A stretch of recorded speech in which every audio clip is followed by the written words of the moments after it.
لیکن تاریخ یہ بتاتی ہے کہ جب دنیا نے للکارا علی کو، جب عمر شریف 60 برس کی حد پر تھی، تو علی ویسے ہی تھے جیسے بدر میں تھے۔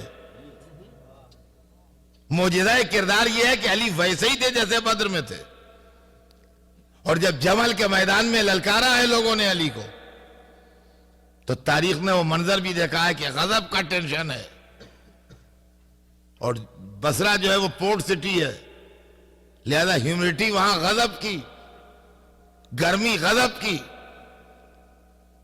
اور بے انتہا ماحول میں بھی گرمی، اور دشمن کی طرف سے غضب کی اشتعال انگیزیاں اور شرارتیں۔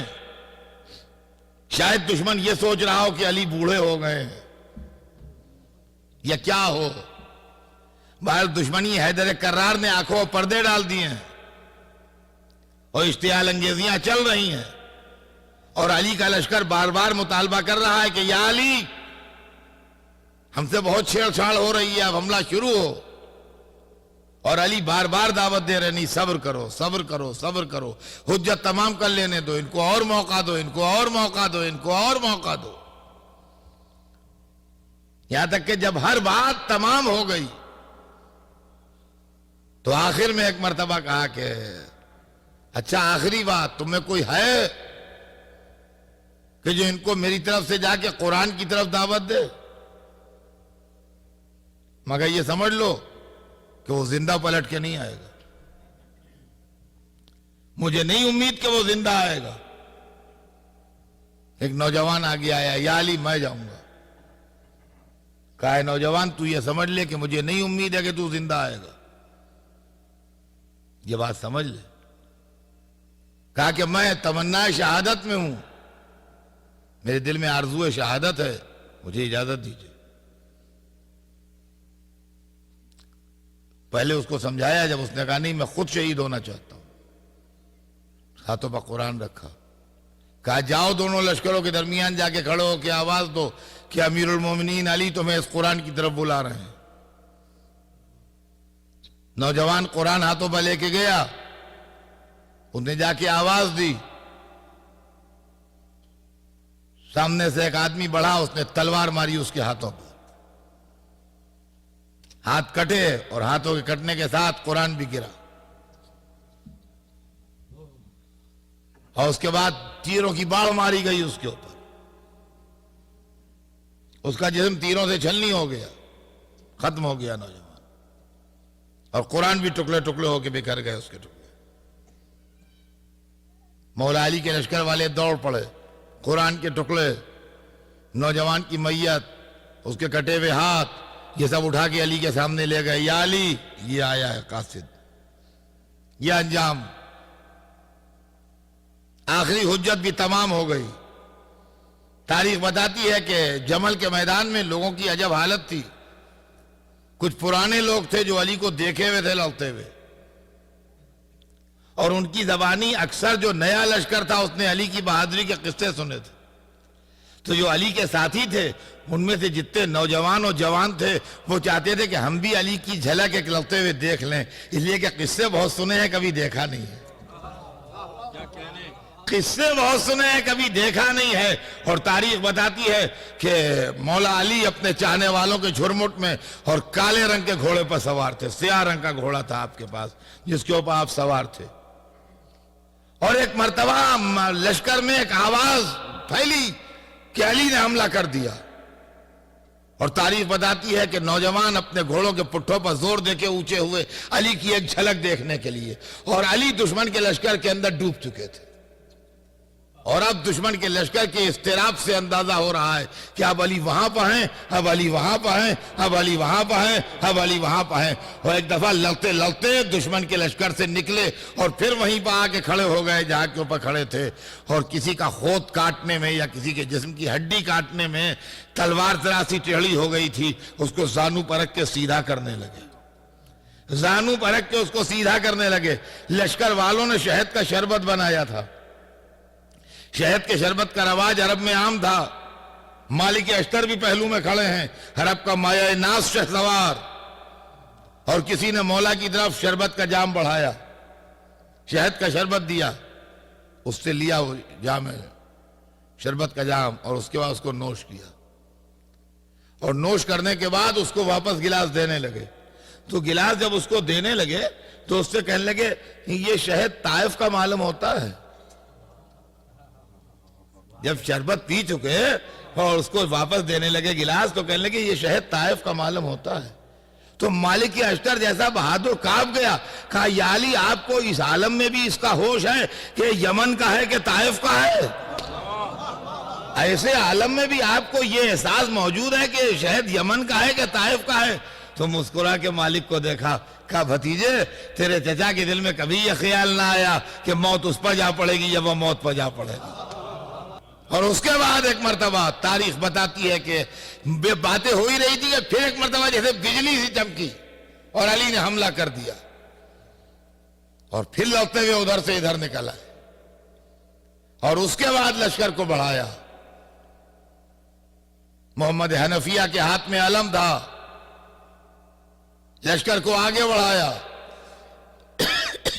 تقدم یا بنیا تزول الجبال ولا تزل تت فی الارض قدمائک عز ناجزائک ایر اللہ جمجمتک ارمی ببصرک اقصى القوم وعلم ان النصر من عند اللہ تعالی عز وجل.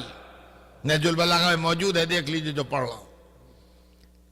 فرماتے ہیں بیٹا آگے بڑھ، آگے بڑھ. تقدم یا بنیا، بیٹا آگے بڑھ. تزول الجبال ولا تزل، پہاڑ ہٹ جائے تو نہ ہٹنا. یا علی اپنے لشکر والوں کو جنگ کی تعلیم دے رہے ہیں. تزول الجبال ولا تزل، پہاڑ ہٹ جائے تو نہ ہٹنا. تت فی الارض قدمائک، اپنے پیروں کو زمین کے اندر اتار دینا. عز ناجزائک، جبڑے پر جبڑے کو جمائے رکھنا. ایر اللہ جمجمتک، اپنے سر کو راہ خدا میں عاریت دے دینا. عاریت سمجھتے ہیں آپ؟ بارو کرنا. جو چیز بارو کی جاتی ہے واپس مل جاتی ہے. یہی بلاغت کلام ہے کہ جو سر راہ خدا میں جائے گا ہمیشہ نہیں رہے گا، وہاں واپس آ جائے گا. ایر اللہ جمجمتک ارمی ببصرک اقصى القوم، آخری صف پر نظر رہے دشمن کی، ٹارگٹ بالکل آخر کا آدمی رہے. اور اپنے دست و بازو پر نازا نہ ہونا. وعلم ان النصر من عند اللہ تعالی عز وجل، یہ خیال رہے کہ فتح و نصرت اللہ بلند و بالا کی طرف سے.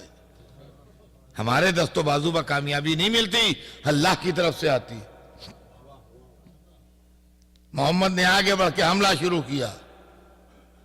لڑائی تیز ہوئی، دشمن نے تیروں کی بارش تیز کی. محمد آگے بڑھ رہے ہیں مگر رفتار کم ہے. علی تلوار چلاتے ہوئے آئے، پیٹھ پہ ہاتھ رکھ کے آگے بڑھایا. تقدم، آگے بڑھو، آگے آگے آگے بڑھو، دشمن پہ دباؤ بڑھاؤ. محمد اور آگے بڑھے، تیروں کی بارش اور تیز ہوئی، پھر رفتار سے لو ہوئی. پھر علی گھومتے ہوئے آئے کہیں سے، پھر پیٹھ پہ ہاتھ رکھا. تقدم یا بنیا، تقدم، بیٹا آگے بڑھ، آگے بڑھو.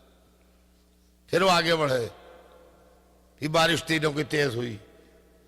تاریخ بتاتی ہے امام حسن یہ منظر دیکھ رہے تھے. لشکر کو آگے بڑھانا شروع کیا اپنی نگرانی میں، حملہ شروع کیا. دشمن نے تیروں کی بارش تیز کی، حسن کی رفتار تیز ہوئی. دشمن کے تیر اور تیز ہوئے، حسن کی رفتار اور تیز ہوئی. دشمن کے تیر پانی کی بوچھار کی طرح آنے لگے. علی حسن قلب لشکر میں پہنچ کے لڑائی کو اس کے منطقی انجام تک پہنچا دیا. حسن نے لڑائی ختم کر کے آ گئے، باپ کے پاس آ کے کھڑے ہو گئے. دشمن کے لشکر میں بھگدڑ مچ گئی، ختم ہو گئی لڑائی. اب ہر ایک مبارکباد دے رہا ہے.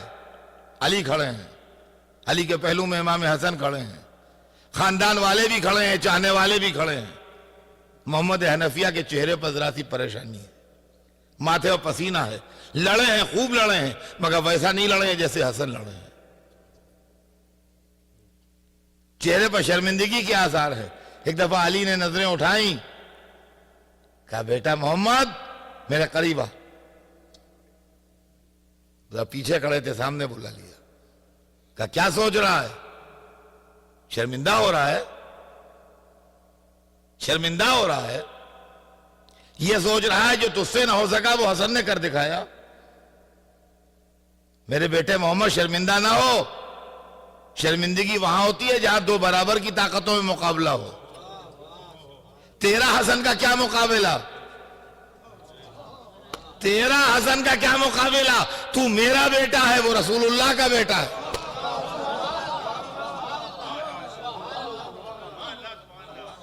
میں کہوں گا امام حسن لاکھوں سلام ہو آپ پر، ایک ہی لڑائی میں اپنی طاقت بھی بتائی، رسول اللہ کی طاقت بھی بتائی.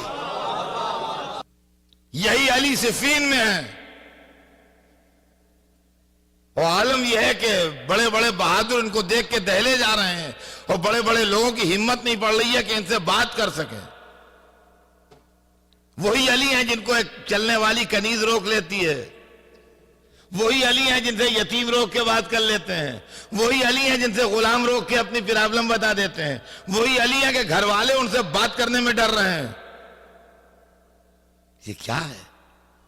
تاریخ بتاتی ہے ایک رات ایسی بھی تھی، ایک دن، رات نہیں ایک دن ایسا بھی تھا جنگ صفین میں، جس دن عراقی لشکر پیچھے ہٹنے لگا. دشمن نے زبردست حملہ کیا اور عراقی لشکر پیچھے دبنے لگا. تو علی نے جب سچویشن دیکھی میدان جنگ کی تو مالک اشتر سے کہا کہ تم ان کو سنبھالو. لشکر والوں کے لیے فرمایا کہ تم ان کو سنبھالو اور ان سے کہو کہ موت سے بھاگ کے کہاں جاؤ گے. یہ دو جملے ہیں تاریخ میں. مالک اشتر سے فرمایا کہ مالک تم ان کو سنبھالو اور ان سے کہو کہ موت سے بھاگ کے کہاں جاؤ گے. اور یہ کہہ کے فرمایا کہ میں ان کی پیش قدمی روکتا ہوں. 1,00,000 کا لشکر تھا علی کے دشمن کے پاس، اور علی نے، تاریخ عجیب و غریب ہے وہ منظر تاریخ کا، اگر آپ دیکھیے تو حیرت سے رونگٹے کھڑے ہونے لگتے ہیں کہ تاریخ کا عالم یہ تھا کہ 1,00,000 کا لشکر جو ہے وہ یلغار کر رہا ہے، اور علی صرف اپنے خاندان والوں کو لیے ہوئے، بیٹے اور بھتیجے اور گھر والے، کوئی اور نہیں، صرف بیٹے بھتیجے خاندان کے لوگ. امام حسن، امام حسین، محمد حنفیہ، عبداللہ ابن جعفر، عون ابن جعفر، مسلم ابن عقیل، اور اسی طریقے سے اور حضرت عقیل کے بیٹے، حضرت جعفر کے بیٹے، خاندان کے لوگ صرف عزیز و اقارب، ایک 25-30 آدمی کل ملا کے تھے علی کے ساتھ. اور علی 25-30 اپنے خاندان اور فیملی کے جوانوں کو لیے ہوئے 1,00,000 کا ریلا روکے ہیں. عمر شریف 61 سال سے متجاوز ہو رہی ہے. غذا میں جو کی روٹیاں ہیں یا روزے ہیں، راتوں میں عبادتوں میں راتوں کی بسر ہے. اور علی 1,00,000 کا ریلا اپنے خاندان کے چند نوجوانوں کو لیے روکے ہوئے ہیں. یہ کوئی معجزے کا واقعہ نہیں ہے، تاریخ کا بیان ہے. اور اس وقت چہرے اقدس میں وہ جلال ہے، وہ ہیبت ہے کہ گھر والے بھی علی سے بات کرنے کی ہمت نہیں کر رہے ہیں. خاندان کے لوگ، بیٹے اور بھتیجوں میں ہمت نہیں پڑ رہی ہے کہ علی سے بات کر سکیں. کبھی میمنہ، کبھی میسرہ، کبھی قلب لشکر، کبھی ادھر کبھی ادھر. اچھا، یہ جو بیٹے اور بھتیجے ساتھ ہیں، یہ سمجھ لیجئے کہ جیسے شمع کے ساتھ پروانے ہیں، اس لیے کہ ان کو یہ بھی فکر ہے کہ کہیں علی زخمی نہ ہو جائیں، یہ بھی فکر ہے کہ کہیں علی کو کوئی نقصان نہ پہنچ جائے. اور ادھر دشمن کی طرف سے سن تیر آ رہے ہیں، جن میں ایک تیر بھی کسی کے لگ جائے تو زندگی کا چراغ اسی وقت گل ہو جائے، اور اس کے اندر تلوار چل رہی ہے. اور لوگ جو ہیں ان کو فکر ہے، دوہری فکر ہے علی والوں کو. ایک طرف یہ ہے کہ علی بچ جائیں، دوسری طرف یہ ہے کہ دشمن پیش قدمی نہ کرنے پائے. ہمت کسی کی پڑ نہیں رہی ہے علی سے بات کرنے کی. تاریخ لکھتی ہے کہ اس معرکے میں صرف ایک شخص خاندان میں ایسا نکلا کہ جس کی ہمت پڑی علی سے بات کرنے کی، اور وہ تھے سبط اکبر امام حسن علیہ السلام، جنہوں نے اس ہنگامے کے عالم میں اپنے باپ سے عرض کیا کہ بابا کیا یہ مناسب نہیں ہے کہ آپ قلب لشکر میں قیام فرمائیں؟ بابا کیا یہ مناسب نہیں ہے کہ آپ قلب لشکر میں قیام فرمائیں؟ اچھا، قلب لشکر محفوظ ٹھکانہ ہوتا ہے، لشکر کے بیچوں بیچ میں، اپنے لشکر کے بیچوں بیچ میں وہ ٹھکانہ محفوظ ہوتا ہے، سیف ہوتا ہے۔ تو عرض کیا کہ بابا کیا یہ مناسب نہیں ہے کہ آپ قلب لشکر میں قیام فرمائیں؟ اور جیسے ہی بیٹے نے یہ بات کہی ویسے ہی بیٹے کو مڑ کے دیکھا، فرمایا بیٹا حسن، یہ تیرے باپ پر حملہ کرنے میں جتنے تیز ہیں تیرا باپ ان کو جواب دینے میں ان سے زیادہ تیز ہے۔ یہ تیرے باپ پر حملہ کرنے میں جتنے تیز ہے تیرا باپ ان کو جواب دینے میں ان سے زیادہ تیز ہے۔ امام حسن کہتے ہیں کہ میں نے یہ بابا کا جملہ تو سنا، مگر اب جو دیکھا تو ادھر میمنے کی طرف کچھ کمزوری آ رہی تھی تو بابا ادھر کھڑے لڑ رہے تھے۔ یہ جملہ تو یہاں پر کہا تھا مگر اب جو نظر پڑی تو بابا وہاں پر تھے۔ کہا تیرے باپ پر حملہ کرنے میں جتنا تیز ہے اس سے زیادہ تیرا باپ ان پر جواب دینے میں تیز ہے۔ اور یہی جنگ صفین تھی جب تاریخ کہتی ہے کہ اس صحیفی میں مالک اشتر رات کو لیلۃ الحریر تاریخی لڑائی ہے جس کے اندر رات بھر لڑائی ہوئی اور مالک اشتر تلوار چلا رہے ہیں، اور تلوار ان کا شان جو تاریخ میں لکھی ہے وہ یہ تھی مالک کی کہ سر پر خود، جسم پر زرہ، ہاتھوں میں دستانے، چہرے پر لوہے کی جالی، پورے سر سے پیر تک لوہے میں ڈوبے ہوئے تھے۔ چونکہ بلند قامت جوان تھے لہذا اپنی بلندی قامت کی وجہ سے پہچانے جاتے تھے، بلند تھے لہذا پہچانے جاتے تھے، ورنہ صورت جو ہے وہ کہیں پر دکھائی نہیں دے رہی ہے۔ اور مالک تلوار چلا رہے ہیں اور تلوار لشکر کو اپنے کمان کر رہے ہیں۔ وہ کہتے ہیں کہ رات میں ایک دفعہ لڑتے لڑتے میرے دل میں علی کا خیال آیا تو میں نے سوچا کہ علی کو ڈھونڈوں، اس وقت میرا مولا پتہ نہیں کہاں ہے۔ چاہنے والے بھی کیسے تھے، اس لڑائیوں کے طوفان میں علی یاد آ رہے ہیں کہ علی اس وقت کیسے ہیں، علی کی خیریت معلوم کی جائے۔ اور مالک لڑتے بھی جاتے ہیں اور علی کی تلاش بھی کرتے جاتے ہیں، مگر مالک خود کہتے ہیں کہ جب میں نے علی کو دیکھا تو میں ڈر گیا۔ وہ مالک جو 1,00,000 کے لشکر سے نہیں ڈر رہے ہیں لڑتے میں دشمن کے لشکر سے، وہ علی کو دیکھ کے مالک دہل گئے۔ کہتے ہیں میں نے علی کو ڈھونڈ تو لیا مگر علی کی عجیب و غریب شان تھی، نہ جسم پر زرہ ہے نہ سر پر خود ہے، خود تو خود امامہ بھی نہیں ہے، کوہنیوں تک آستینے الٹے ہوئے ہوں، خالی کرتا پہنے ہوئے ہوں سر پر رہنا، اور لڑائی بھی لڑتے جاتے ہیں اور رات کو رک کے اللہ سے مناجات بھی کرتے جاتے ہیں۔ اے علی کیسے ہیں آپ، نہ تلوار رکے گی نہ مناجات رکے گی۔